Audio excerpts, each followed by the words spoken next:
Lecture du livre des Actes des Apôtres. La multitude de ceux qui étaient devenus croyants avait un seul cœur et une seule âme. Et personne ne disait que ses biens lui appartenaient en propre, mais ils avaient tout en commun. C'est avec une grande puissance que les apôtres rendaient témoignage de la résurrection du Seigneur Jésus, et une grâce abondante reposait sur eux tous. Aucun d'entre eux n'était dans l'indigence, car tous ceux qui étaient propriétaires de domaines ou de maisons les vendaient, et ils apportaient le montant de la vente pour le déposer aux pieds des apôtres. Puis on le distribuait en fonction des besoins de chacun. Les apôtres ont reçu l'Esprit Saint à la Pentecôte. Et saint Luc nous décrit ici en quoi consiste la vie nouvelle qui s'instaure dans la toute première communauté chrétienne. Première insistance, l'unité. La multitude de ceux qui étaient devenus croyants avaient un seul cœur et une seule âme. Luc constate, la foi illumine tellement l'existence des croyants que inévitablement, on n'a plus qu'un seul cœur et une seule âme. Jésus l'avait bien dit, c'est à l'amour que vous aurez les uns pour les autres que l'on vous reconnaîtra comme mes disciples. Deuxième insistance de ce texte, cette unité se traduit concrètement en partage des biens. Dès la première phrase, les deux choses sont inséparables. On mettait tout en commun. Saint Luc ne cherche pas ici à nous faire un cours d'économie, ni à nous prescrire le régime social idéal. Ce n'est pas son propos. Il dit quelque chose de beaucoup plus profond. Le fond de sa pensée, il nous le livre dans la phrase centrale de ce passage. Car à elle, toute seule, la composition de ces quelques lignes a son importance. Si vous regardez bien, deux phrases semblables en encadrent une troisième. Il y a donc ce qu'on appelle une inclusion. Et cette inclusion-là est tout à fait instructive. Première phrase, les chrétiens n'avaient qu'un seul cœur et une seule âme. Personne ne disait que ses biens lui appartenaient en propre, mais en mettaient tout en commun. Troisième phrase, parallèle, aucun d'entre eux n'était dans l'indigence, car tous ceux qui étaient propriétaires de domaines ou de maisons les vendaient. Et on distribuait le montant de la vente en fonction des besoins de chacun. Donc deux phrases parallèles qui disent le partage des biens matériels. La phrase centrale au premier abord parle de toute autre chose. Je la cite. C'est avec une grande puissance que les apôtres rendaient témoignage de la résurrection du Seigneur Jésus, et une grâce abondante reposait sur eux tous. Mais en réalité, la construction même du texte prouve que pour saint Luc, le partage fraternel de tous les biens est précisément une des façons de témoigner de la résurrection du Christ, qui est le cœur de la foi chrétienne. Depuis la résurrection du Christ, l'humanité nouvelle est née, celle qui est capable désormais de vivre au jour le jour l'amour et le partage, à condition de se laisser en permanence guider par l'Esprit Saint. Pour les apôtres, la résurrection du Christ est l'événement qui a tout changé. Le Christ est ressuscité et son esprit, sa puissance d'aimer les habite. Une grâce abondante reposait sur eux tous. La grâce, c'est la présence de Dieu en nous, c'est l'amour de Dieu en nous. Apôtres et baptisés sont habités désormais par l'amour. Un amour tellement puissant qu'il les transforme complètement, au point de leur faire voir tout autrement les réalités matérielles. Il arrive bien dans nos vies qu'un grand événement, heureux ou malheureux, change complètement nos priorités. Des choses qui nous paraissaient jusque-là insignifiantes prennent tout d'un coup une grande valeur, mais d'autres auxquelles nous tenions beaucoup nous apparaissent tout d'un coup secondaires. Pour les premiers chrétiens, nous dit Luc, la possession des biens matériels n'est plus une priorité. Je vous rappelle la phrase « Personne ne disait que ses biens lui appartenaient en propre ». Il y a une nuance appréciable. On possède des biens, mais on ne s'en prétend pas propriétaire. On met tout en commun pour que ces biens comblent les besoins de tous et que personne ne soit dans la misère. En d'autres termes, ils se comportaient non en propriétaire, mais en intendant. Il faut reconnaître qu'il y a là tout un changement de mentalité. Il y faut bien la puissance de la grâce. On est dans la droite ligne, une fois de plus, de l'Ancien Testament. Toute la prédication prophétique visait à une double prise de conscience. Premièrement, tout ce que nous possédons est cadeau de Dieu. Et deuxièmement, tout homme est un frère. Première prise de conscience, tout ce que nous possédons est cadeau de Dieu. Le geste d'offrande des récoltes au printemps était justement un geste de reconnaissance, au vrai sens du terme. On reconnaissait que tout était cadeau et on en était reconnaissant. Et le leitmotiv du livre de Deutéronome était « Garde-toi d'oublier ». Sous-entendu, garde-toi d'oublier que tout est cadeau. Deuxième prise de conscience, tout homme est un frère. Vous connaissez la formule du livre de Job. C'est le même Dieu qui nous a formés dans le sein. Et Isaïe parle bien de tout homme quand il dit « Partage ton pain avec l'affamé.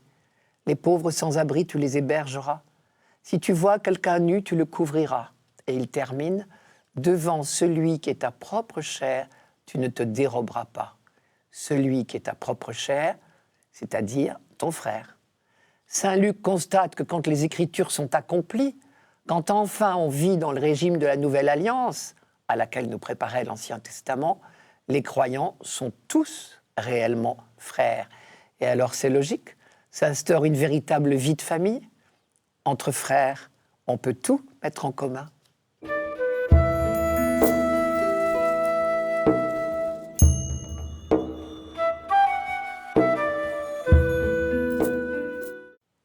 Psaume 117. Oui, que le dise Israël, éternel son amour. Que le dise la maison d'Aaron, éternel son amour. Qu'ils le disent ceux qui craignent le Seigneur, éternel son amour. Le bras du Seigneur se lève, le bras du Seigneur est fort. Non, je ne mourrai pas, je vivrai pour annoncer les actions du Seigneur. Il m'a frappé, le Seigneur, il m'a frappé, mais sans me livrer à la mort. La pierre qu'ont rejetée les bâtisseurs est devenue la pierre d'angle. C'est là l'œuvre du Seigneur, la merveille devant nos yeux. Voici le jour que fit le Seigneur, qu'il soit pour nous jour de fête et de joie. Voici le jour que fit le Seigneur, qu'il soit pour nous jour de fête et de joie. Cette simple phrase dit que ce psaume est chanté à l'occasion d'une fête annuelle très joyeuse au temple de Jérusalem, la fête des tentes. Ce psaume 117 fait partie d'un groupe de psaumes qu'on appelle les psaumes du Hallel. Hallel en hébreu signifie louange. Ces psaumes du Hallel étaient toujours chantés pour la fête des tentes. Cette fête des tentes tient son nom, des tentes justement, sous lesquelles on vivait chaque année pendant 8 jours à l'automne en souvenir des campements dans le désert du Sinaï au cours de la longue marche de l'Exode à la suite de Moïse. C'était un moment privilégié pour se rappeler l'œuvre de Dieu pour libérer son peuple.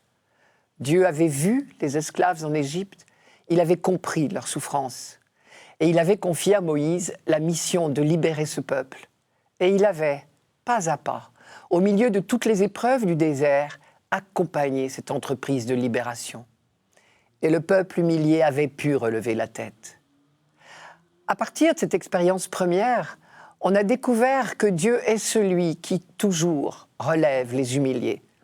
Ce n'est pas un hasard si le premier des psaumes du Hallel, le psaume 112, 113, développe justement ce thème. Je cite, « De la poussière, il relève le faible, il retire le pauvre de la cendre, pour qu'il siège parmi les princes de son peuple. » Nous ne réalisons peut-être plus la découverte que cela représente.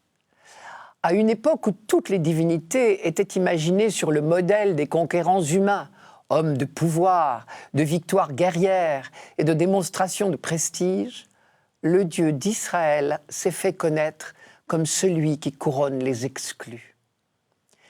À la logique humaine la plus fondée, la plus sage, il oppose sa logique à lui, sa sagesse à lui. Avec lui, les derniers sont premiers et les premiers derniers. Les bâtisseurs, c'est-à-dire ceux qui s'y connaissent en matière de construction, peuvent bien mépriser une pierre et la mettre au rebut. Le Seigneur, lui, saura en faire une pierre maîtresse. La pierre qu'ont rejetée les bâtisseurs est devenue la pierre d'angle. De ce qui semblait perdu, promis à la mort, Dieu fait surgir la vie. C'est bien ce qui s'est passé pour ce petit peuple qu'il a choisi et à qui il a confié une mission de leader pour l'humanité. Car ce peuple, si souvent humilié, se sait porteur d'une grande promesse. Non, je ne mourrai pas, je vivrai pour annoncer les actions du Seigneur. Alors ils peuvent le dire, ceux qui craignent le Seigneur, éternel est son amour. Ce psaume a certainement été écrit assez tardivement, puisqu'il a eu le temps d'intégrer cette merveilleuse découverte qu'a faite le peuple d'Israël, à savoir qu'il n'y a pas de raison d'avoir peur de Dieu. Le mot « craindre » figure encore dans la Bible, mais il a complètement changé de sens. Tant qu'on imagine Dieu comme un potentat, à la manière des hommes, on a tout lieu de rester sur ses gardes et de chercher par tous les moyens à ne pas lui déplaire. Mais toute la pédagogie biblique a fait découvrir le vrai visage de Dieu, celui du Père de toute miséricorde. Alors on n'éprouve plus pour lui que de la confiance et l'admiration du tout-petit envers le grand. Une admiration nourrie de la simple reconnaissance de notre propre petitesse et de l'expérience de sa constante tendresse. Une autre preuve que la crainte de Dieu dans la Bible n'est en définitive que de l'amour, c'est que la crainte de Dieu est l'un des dons de l'Esprit. C'était la promesse d'Isaïe, je vous la rappelle. Un rameau sortira de la souche de Jessé, un rejeton jaillira de ses racines. Sur lui reposera l'Esprit du Seigneur, esprit de sagesse et de discernement, esprit de conseil et de vaillance, esprit de connaissance et de crainte du Seigneur, et il lui inspirera la crainte du Seigneur. L'Esprit de Dieu, qui est l'amour même, peut-il nous donner autre chose que l'amour? Et pourtant, c'est d'avoir clamé cela un peu trop fort que Jésus est mort. D'où vient que cette logique de Dieu nous est si irrémédiablement étrangère? J'ai dit irrémédiablement, non, parce que notre espérance, justement, c'est que l'Esprit du Christ finira bien par imprégner toute l'humanité comme une tache d'huile. Quand Israël chante, et nous à sa suite, « Voici le jour que fit le Seigneur, qu'il soit pour nous jour de fête et de joie », nous ne pensons pas seulement au passé, à l'œuvre de libération déjà accomplie. Nous annonçons encore plus la libération définitive de l'humanité, le jour où tout homme se saura aimé de Dieu et se laissera envahir et combler par l'esprit d'amour. Comme dit encore Isaïe, la connaissance du Seigneur emplira l'univers comme les eaux recouvrent les mers. Et c'est dans cet esprit que nos frères juifs continuent à célébrer d'année en année cette fête des tentes, chaque automne, dans la joie et l'espérance.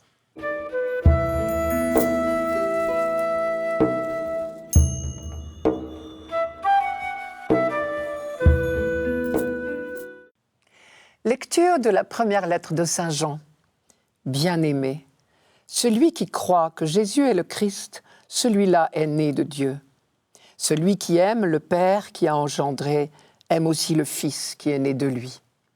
Voici comment nous reconnaissons que nous aimons les enfants de Dieu, lorsque nous aimons Dieu et que nous accomplissons ses commandements. Car tel est l'amour de Dieu, garder ses commandements. Et ces commandements ne sont pas un fardeau, puisque tout être qui est né de Dieu est vainqueur du monde. Or, la victoire remportée sur le monde, c'est notre foi. Qui donc est vainqueur du monde?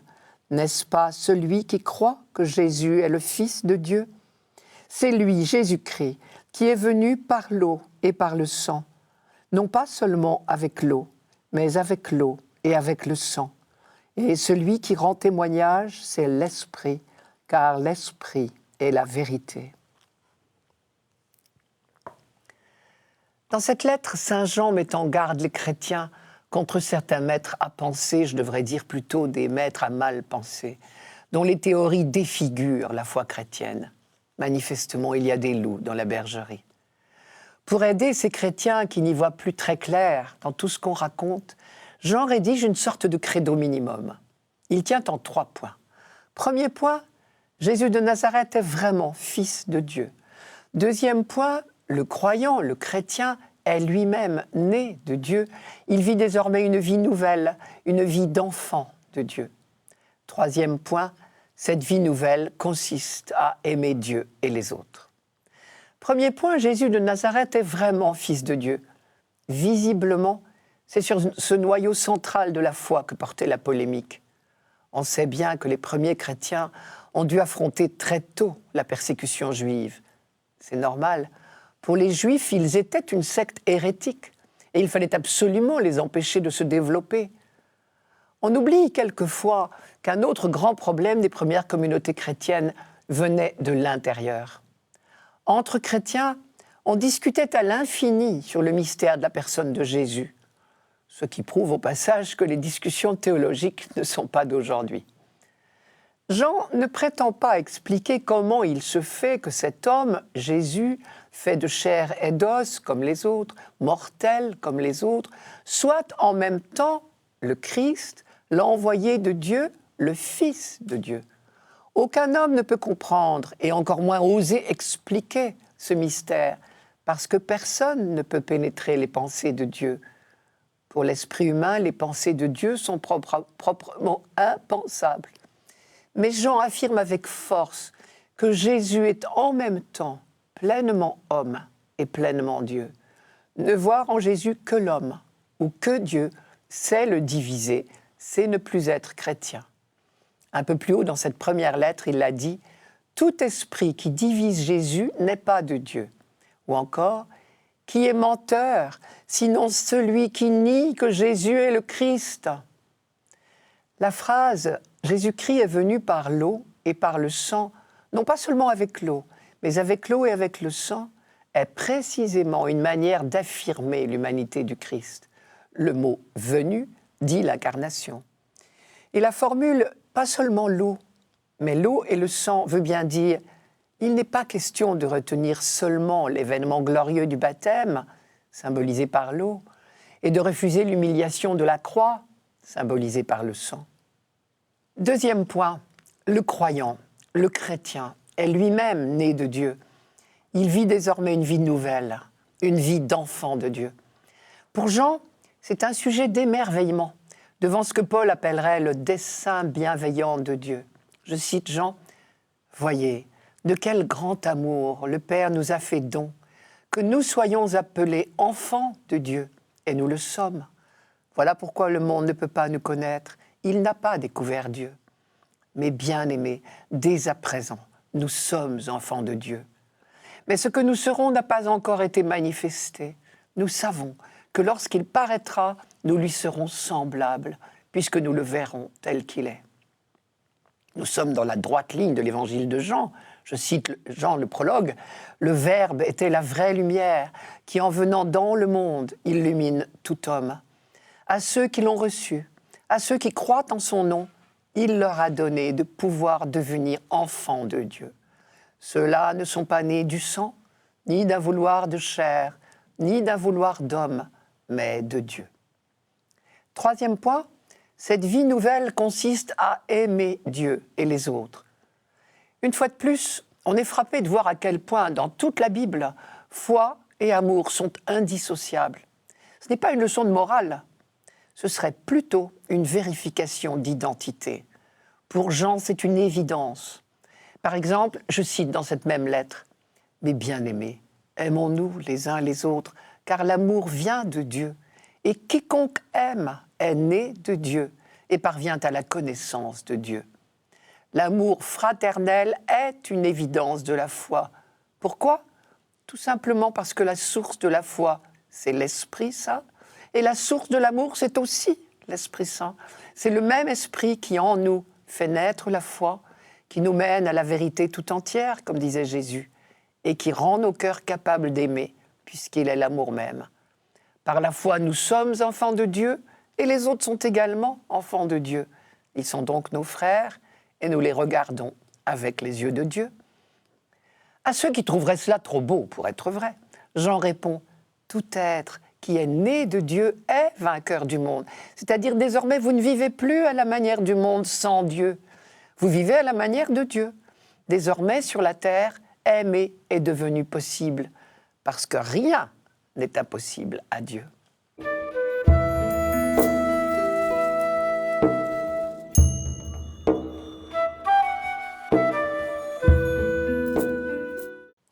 Évangile de Jésus-Christ selon saint Jean. C'était après la mort de Jésus. Le soir venu, en ce premier jour de la semaine, alors que les portes du lieu où se trouvaient les disciples étaient verrouillées par crainte des Juifs, Jésus vint, et il était là au milieu d'eux. Il leur dit « La paix soit avec vous ». Après cette parole, il leur montra ses mains et son côté. Les disciples furent remplis de joie en voyant le Seigneur. Jésus leur dit de nouveau « La paix soit avec vous ». De même que le Père m'a envoyé, moi aussi je vous envoie. Ayant ainsi parlé, il souffla sur eux et il leur dit « Recevez l'Esprit Saint. À qui vous remettrez ses péchés, ils seront remis. À qui vous maintiendrez ses péchés, ils seront maintenus. » Or, l'un des 12, Thomas, appelé Didyme, c'est-à-dire jumeau, n'était pas avec eux quand Jésus était venu.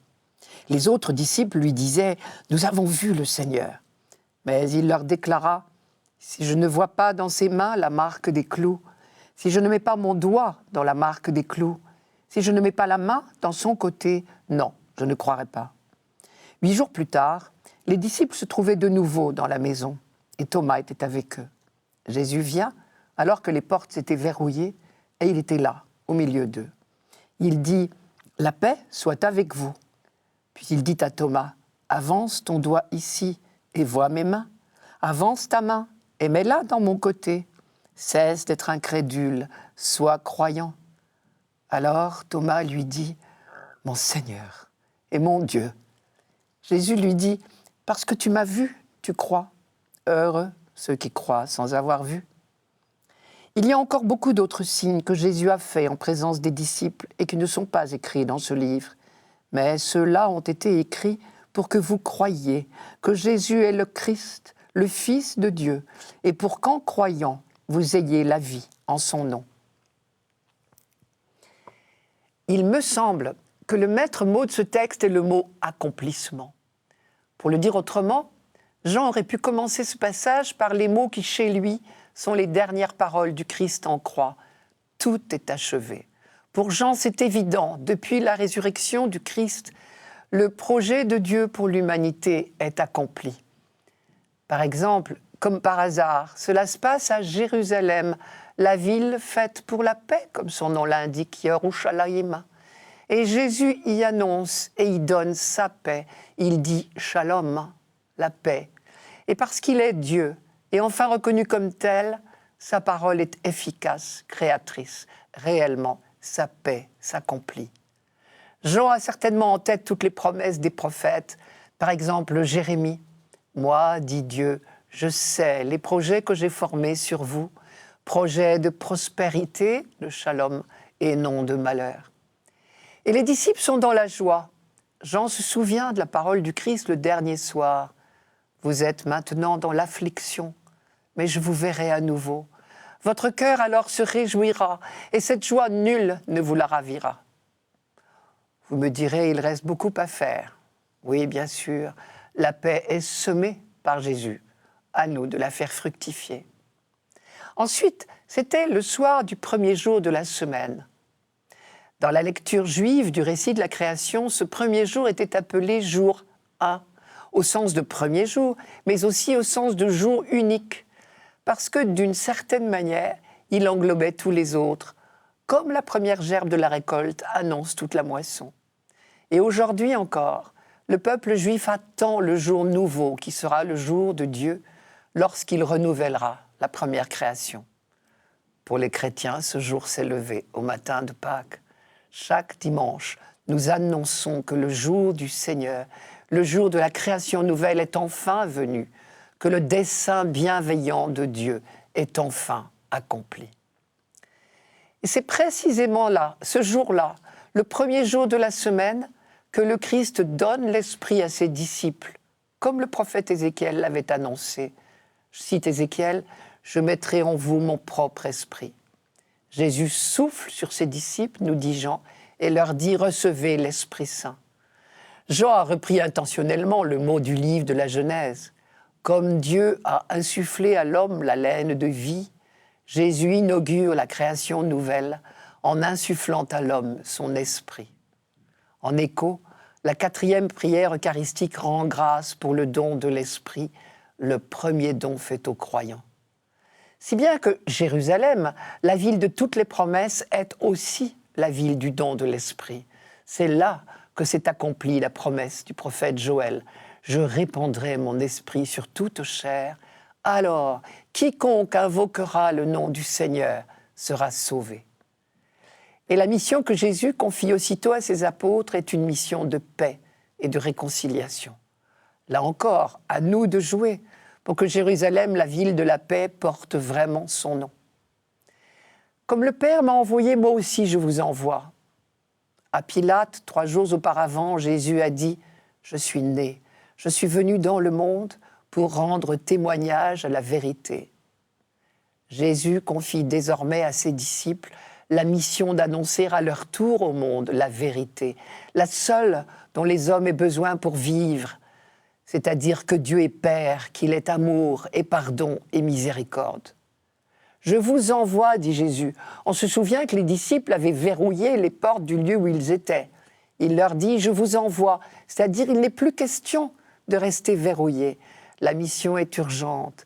Le monde meurt de ne pas savoir la vérité, cette vérité vers laquelle, progressivement, patiemment, l'Esprit mène l'humanité tout entière.